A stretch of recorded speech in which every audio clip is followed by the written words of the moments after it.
الحمد للہ رب العالمین والعاقبۃ للمتقین والصلاة والسلام علی رسول الکریم۔ السلام علیکم ورحمۃ اللہ وبرکاتہ۔ عزیز طلباء و طالبات، اللہ تبارک و تعالیٰ سے دعا ہے کہ اللہ تبارک و تعالیٰ ہم سب کو دونوں جہانوں میں سلامتی اور عافیت والی زندگی عطا فرمائے۔ اللہ تبارک و تعالیٰ ہر قسم کی وبا سے ہم سب کی حفاظت فرمائے۔ آج کا لیکچر نمبر 12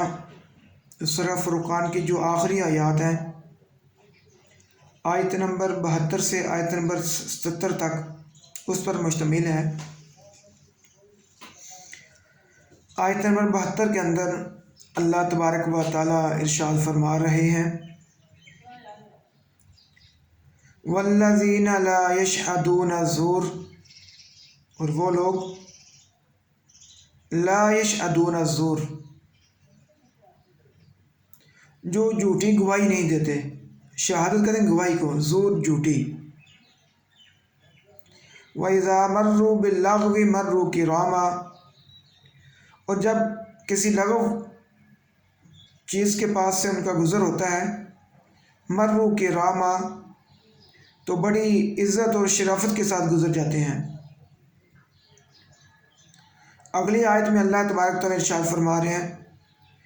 وَالَّذِينَ إِذَا ذُكِّرُوا بِآيَاتِ رَبِّهِمْ، اور وہ لوگ جب نصیحت کی جاتی ہے ان کے رب کی آیات کے ساتھ ان کو، لم یخروا علیہا صما وعمیانا، لم یخروا نہیں گر پڑتے ان آیات پر اندھے اور بہرے بن کر۔ والذین، اور وہ لوگ یقولون کہتے ہیں، دعائیں مانگتے ہیں، ربنا، اے ہمارے رب، ہب لنا من ازواجنا وذریاتنا، تو ہمیں عطا فرما ہماری بیویوں اور ہماری اولاد میں سے قرۃ اعین، آنکھوں کی ٹھنڈک۔ عین کہتے ہیں آنکھ کو، قرہ ٹھنڈک، سکون۔ وجعلنا للمتقین اماما، اور تو ہمیں بنا متقین لوگوں کا پیشوا، امام۔ اگلی آیت میں اللہ تبارک و تعالیٰ فرما رہے ہیں، اولئک یجزون الغرفۃ بما صبروا،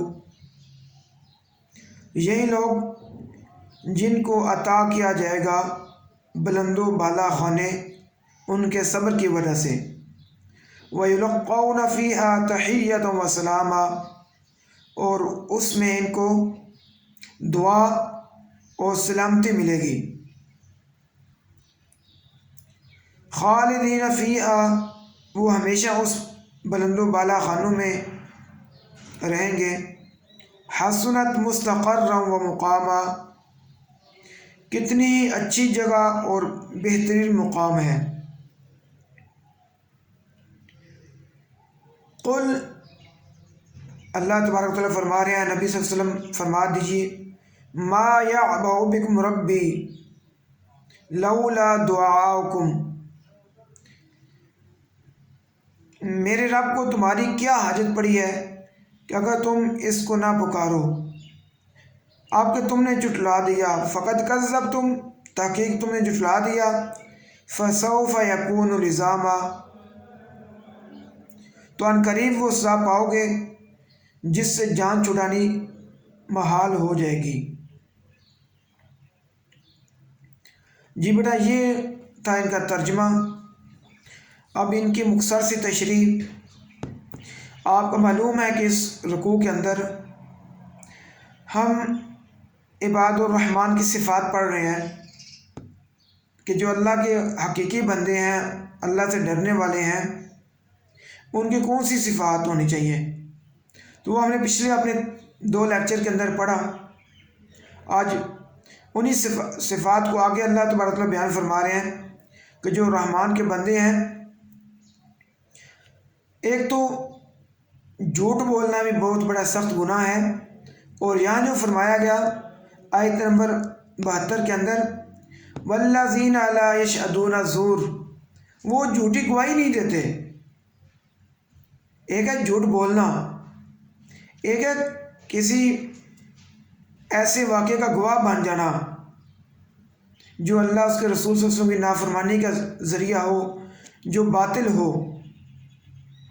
تو وہ باطل میں نہیں پڑتے، باطل کی گواہی نہیں دیتے، جھوٹی گواہی نہیں دیتے، اور نہ ہی کوئی ایسی بات پہ اپنے آپ کو شامل کرتے ہیں کہ جس کا بعد میں ان کو پتہ چلے کہ یہ باطل ہو سکتا ہے یا یہ چیز مشکوک ہے، تو اس میں بھی شامل نہیں ہوتے۔ اور آگے جب وہ کبھی اچانک کسی ایسی چیز کے پاس سے گزرتے ہیں، لغو یہاں لفظ استعمال ہوا ہے، فضول، بیہودہ، اللہ اس کو رسول صلی اللہ علیہ وسلم کی ناپسندیدہ چیز ہو سکتی ہے، جگہ ہو سکتی ہے، تو وہاں اس چیز میں، اس جگہ میں، وہاں میں شرکت اختیار کرنا تو دور کی بات، جو اللہ کے رحمان کے بندے ہیں وہاں سے بڑی مرو کرامہ، کرام کہتے ہیں عزت کے ساتھ، شرافت کے ساتھ وہاں سے گزر جاتے ہیں۔ اگر کوئی اچانک کسی چیز پر گزر رہے ہیں، اچانک کوئی چیز سامنے آ جاتی ہے تو اس کی طرف وہ آنکھ اٹھا کر نہیں دیکھتے، اگر نظر آ جاتی ہے کوئی چیز تو فوراً اپنی نظروں کی حفاظت کرتے ہوئے وہ گزر جاتے ہیں،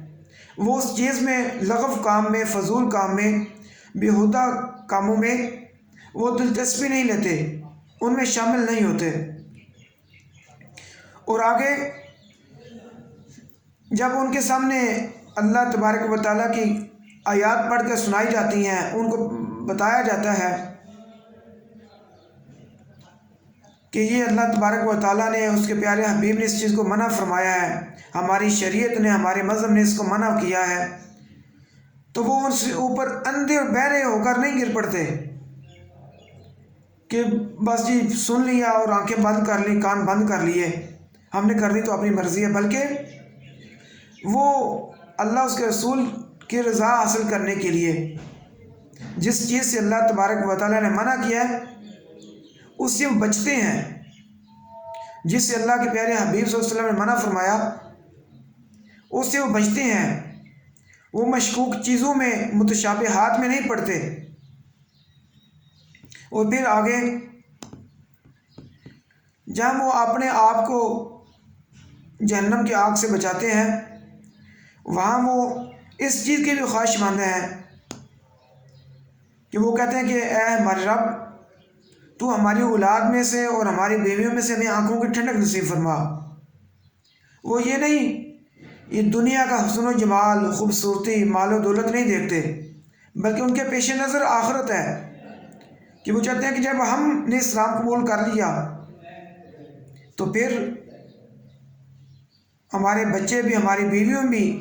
اس آگ سے بچ جائیں اور اسلام قبول کر لیں۔ جن برائیوں سے ہم خود بچتے ہیں، اے اللہ تو ہمارے بچوں کو بھی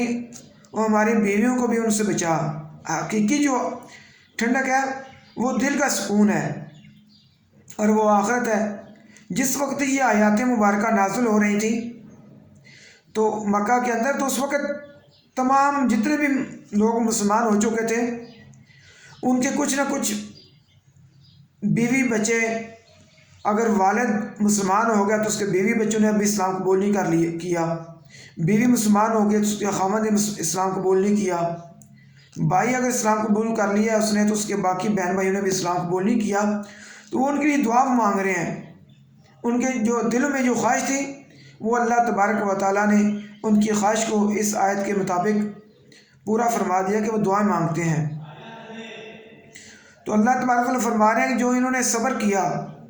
دنیا کی زندگی کے اوپر، آزمائشوں کے اوپر، کسی غلط کام میں نہیں پڑے، مشکلات برداشت کر لیں، نفس کی خواہشات کی پیروی نہیں کی، دنیا گزر گئی، بے شک مشکل سے گزری ہے، لیکن شیطان کی پیروی نہیں کی، اللہ اس کے رسول صلی اللہ علیہ وسلم کی نافرمانی کو انہوں نے مول نہیں لیا، تو ایسے لوگوں کے بارے میں اللہ تبارک و تعالیٰ فرما رہے ہیں کہ وہ اپنے صبر کی وجہ سے جنت کے اندر بلند مقام مرتبوں میں ہوں گے۔ اولئک یجزون الغرفۃ بما صبروا، اور وہاں ان کے لیے سلام اور دعا ہوگی، اس میں ہمیشہ وہ رہیں گے۔ اور یہ جنت جو ہے، اس کے جو بلند و بالا خانے ہیں، محلات ہیں، وہ کتنے ہی زبردست ہیں، دنیا میں تو کوئی نظیر، کوئی مثال نہیں ملتی ان کی۔ تو اللہ تبارک و تعالیٰ فرما رہے ہیں یہ ان صبر کی وجہ سے کہ جو دنیا کی زندگی اللہ اس کے رسول کے احکامات کے مطابق گزارتے رہے، آزمائشیں آئیں لیکن صبر کیا، اللہ تبارک و تعالیٰ نے ان کے بدلے میں ان کو جنت کی خوشخبری سنائی۔ اور پھر اللہ تبارک و تعالیٰ فرما رہے ہیں اے نبی صلی اللہ علیہ وسلم ان کو کہہ دیجئے اگر تم اللہ کو نہ پکارتے، اس کی عبادت نہ کرتے، تو اللہ تبارک و تعالیٰ کو تمہاری عبادت کرنے کی، تمہاری پکارنے کی کوئی ضرورت نہیں، اس کی شان میں کوئی کمی نہیں ہونے والی۔ یہ تو ہم جو عبادت کرتے ہیں، جو اللہ سے دعائیں مانگتے ہیں، جو گناہوں سے بچتے ہیں، تو وہ اپنے فائدے کے لیے۔ اگر کوئی بندہ یہ کام نہیں کرتا تو اللہ کی آیات کو جھٹلاتا ہے تو اس کو ایسا عذاب ملنے والا ہے جو اس کے ساتھ چمٹ جائے گا۔ فَسَوْفَ يَكُونُ لِزَامًا، عنقریب اس کے ساتھ ایسا عذاب ہو جائے گا جو اس کو چمٹ جائے گا۔ تو اللہ تبارک و تعالیٰ سے دعا ہے کہ اللہ تبارک و تعالیٰ ہمیں حقیقی اپنا بندہ بننے کی توفیق عطا فرمائے، اور زیادہ سے زیادہ نیک اعمال کرنے کی اور آخرت کی تیاری کرنے کی توفیق عطا فرمائے۔ وَأَقُولُ قَوْلِي هَٰذَا أَسْتَغْفِرُ اللَّهَ لِي وَلَكُمْ وَلِسَائِرِ الْمُسْلِمِينَ۔